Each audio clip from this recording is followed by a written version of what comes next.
Mwenyezi Mungu Subhanahu wa Ta'ala anatuambia wala talbisul haqqa bil batil wa taktumul haqqa wa antum ta'lamuna.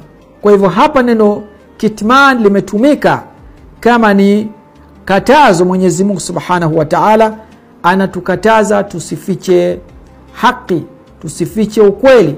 Kwa hiyo Mwenyezi Mungu anasema wala talbisul haqqa bil batil, ni kwamba haki tusichanganye na batil, ikawa sasa haki haiwezi kujulikana kwa sababu imechanganywa na batil.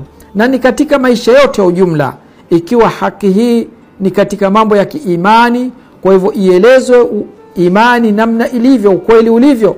Kama ni katika mambo ya miamalati, watu wanauziana na kununua, kwa hivyo isiwe pia ni kuchanganya bidhaa nzuri kachanganywa na bidhaa mbovu ili mtu kujipatia faida.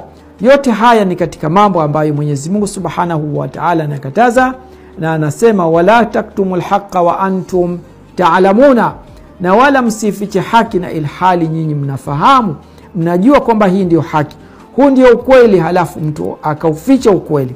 Kwa hivyo kitman hapa imekuja katika hali ya dhambi, katika hali ya lawama, katika sifa ambayo ni mbaya. Mwanadamu hatakiwi kufanya hii kitman.